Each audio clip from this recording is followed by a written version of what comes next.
We're back, everybody, with a very, very special show. And so, let's say you don't have that exterior support. If you've been meditating, if you're in touch with that higher self, higher intelligence, God mind, if you will, perfect mind, then nothing's going to get in the way. It's a buffer, if you will, and we'll be driven to take action without thought of failure. We won't see ourselves as losers, which is a very extreme term, but we'll see ourselves more as winners, just accomplishing.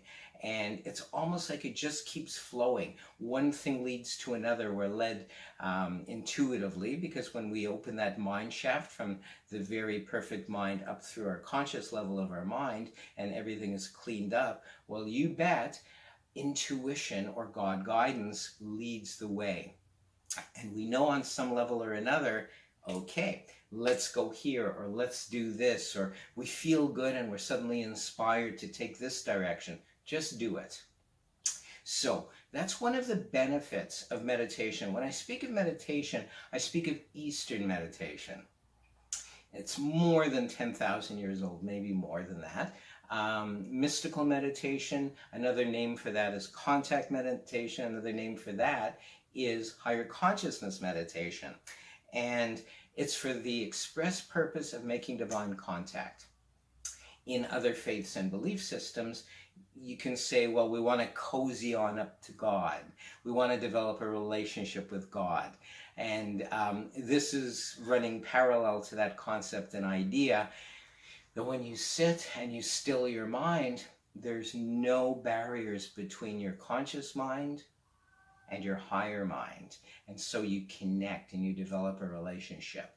So with mystical meditation, it's the greatest tool in the world. It's been already proven that any form of meditation, clinically proven that is, will at the very least lower your blood pressure, at the very least it will relax you, at the very least it will ground you. And I know it's a very, very interesting time of all different kinds of belief systems and tools out there. And they're all shiny and they seem new, and most of them are not new. Most of them have been channeled or gone through various sources, if you will, and sound like something new. But I guarantee you, if you do your homework and you trace them all back, they have roots that are more than 10, 100,000 years old, if not more. There's nothing new. It's always the wheel being reinvented. And so with meditation, a very simple tool, you have to discipline yourself. You have to sit down. And in my latest book, I kind of encourage 3 times a day, 20 minutes each time. And that's a lot. It's well worth it. You won't not accomplish things if you say sit down for 10 minutes of quiet contemplation or meditation, or do that twice a day, so it results in 20 minutes in the 10 minutes in the morning, 10 minutes in the evening. I guarantee you over time, you'll see results. You'll stop biting your fingernails. You'll stop being agitated. Your driving habits will be more calm. Over years, people will notice that. And I recall years after, I guess, high school or college, I ran into friends after 20 years of meditating, and they almost didn't recognize me. In that, apparently, I was more calm. I was a more patient driver. I attribute that to meditation. I don't attribute that to the many speeding tickets and accidents I'd been in previously that kind of taught me, don't speed, slow down, enjoy the trip, enjoy the journey. I attribute it to years and years of meditation, calming my mind. But it's a lot more than that. With meditation, or mystical meditation, if you will, there's a calmness, there's a serenity, there's a peace that passeth all understanding. But it's really more than that, because you're actually contacting God. How do we know when we've contacted God, or if we're in the presence of our higher mind or God? A peace overtakes us, a calm overtakes us, an optimism, a joy, a contentment. If you feel any or all of that for moments at a time or periods at a time, you're one with God. You're one with your source, one with your maker, if you will. And it's a very, very exciting experience, even though you feel calm, because you know you're well on your way. So In Eastern versus Western psychology, which is actually the title of one of my other books, Western Psychology versus Eastern Psychology, we acknowledge various levels of the mind. In Western psychology, there is merely the libido at the very center of one's mind, if you follow Western psychology. And the libido is the instinct for survival. It's also sex drive, if you will. The next level up is the personal subconscious or subconscious mind, where we store traumas, memories, all kinds of things. Some people call it the memory bank. And then finally, we have the conscious level of our mind. As a clinical hypnotherapist, I explore all those levels. I take you in altered state to these various levels of your mind to clean them up, to heal them, but you're really healing them yourself. I'm merely a guide. That's a topic for another show. So, Eastern psychology acknowledges way more levels of the mind that need to be cleaned up. Some people refer to it as the trash bin of our minds. In future shows, I'm going to have other clinical hypnotherapists guests, and we'll discuss this further. But suffice it to say, at the very center and nucleus of your mind, if you follow Eastern psychology or theocentric psychology or spiritual mind science, if you will, is God, is perfect mind, that spark. It's also at the very center and nucleus of every single one of the trillions of our cells, our tissues, our organs. If you've taken a microscope, an electronic microscope, as scientists have proven in the lab, they see that there's this spark, there's something in the middle of everything. And there's no refuting that. That's absolute truth. Even the air, solid objects outside of ourselves are still comprised of God, the God particle. You may have heard that term. Google it if you haven't. And so that means there's no place that God is not. On the outside, on the inside, it's almost like we're a fish in a fishbowl, and the water is God. And the water is inside and outside of us, if you like that analogy. We're also an extension of God, if you like to think that we're a mere drop from the ocean. We live in the ocean, and we're one of the droplets of waters that comprises the ocean. That's another neat comparison as well. Regardless, I believe it was Einstein who likened the power of God to a nuclear bomb, to nuclear fusion. He said it was that powerful.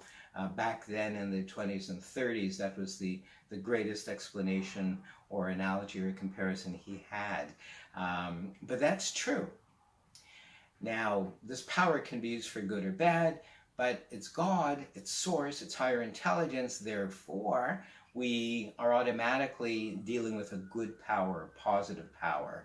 Anything that works with or deals with or starts to contemplate negativity, we're working with another part of our mind called the personal ego will or personal ego identity. Personal ego identity is the opposite of perfect mind. It's the flawed mind. It's the part of our unconscious mind, and I'm still going to refer to the various levels, that hasn't been cleaned up yet. So our personal ego will or personal ego identity makes us think we want things or people or objects that may not necessarily be in our greatest interest. So perhaps we've decided, because we have the money, or worse, that we don't, that we want a fancier, expensive car, or we want clothing, or we want this partner, or we want this job or situation. There's nothing wrong with having ambition. I know a lot of Buddhist script says, don't be ambitious. That's not quite the meaning of it. They mean stay calm and allow yourself to be guided by higher power to know what you really want or what's in your greatest interest, as deemed by God. So, in this lifetime, we have soul's purpose. We have multiple soul's purposes, which is God's will for us in this lifetime. And we can only access that through years of ongoing regular meditation, which clears out the various unconscious levels of our mind. So we're not hindered anymore. We're almost channeling Source. Source comes up and intuitively or literally says to us, consciously or otherwise, this is really what's in your greatest interest and in the greatest interest of others. And it could be many, many things. It usually is, as we physically grow and then we mentally and emotionally grow and then we start to age and we grow some more, then God responds to that. God guides us based on where we are in our life emotionally. and spiritually. And so, very central nucleus of our mind is the God mind, perfect mind, if you will. Up from that, and if you sit and meditate, you can start to clear these up yourself. Put yourself into altered state. Self-hypnotize yourself. That's also the topic for another show and many of my books. And then you begin to access, you begin to visualize going up the stairs of your mind. First going down the stairs of your mind to put yourself into altered state, and then stepping up. So, because it's easier for me to tackle it this way, I will. At the very center nucleus of our mind, God, perfection. Meditation allows God to seep up and start to heal the various levels. The next level up from source, if you will, or perfection or perfect mind, is your soul level of your mind. And that's really close to God. It's really, it's almost perfection. And in there resides mostly positive, good, high resonating experiences, feelings, memories, etc. And it's one of my favorite levels besides the center of our mind. Another level up is the collective unconscious. And the great psychologist Carl Jung referred to the collective unconscious, the collective unconsciousness. In essence, we're born into this lifetime with a lot of symbols swimming around in our unconscious mind. This is the level of our mind where there's symbols already embedded because of DNA, because of hundreds of thousands of years of breeding and conditioning, if you will. And so automatically, unconsciously on that level, crosses represent one thing or another. Angels represent another. Stars represent another thing. For example, if our mother beat us, then we may, on that level of our mind, see a demon, and that demon is really our mother, for example. And if we breathe God into that and meditate and do our scientific or affirmative prayer treatments, if we have time, we'll tackle that in this session. It begins to transform and transmute from negativity into God's perfect light, love frequency. The next level up from the collective unconscious, if you will, one of my favorites, it's not what you think though, the psychic energy level. And psychic energy level only refers to non-physical. It refers to that which we visualize or envision or image. And that's another technique that we may or may not tackle for time restraints today. It's very, very exciting level because whatever we visualize or envision during the meditation process, because meditation gives all kinds of visualization power, and it also empowers affirmations. So there's no sense doing affirmations or visualization unless you're in altered state. Very little will occur. It won't manifest or materialize into anything. But when you're meditating and you happen to visualize, you're visualizing from the psychic energy level.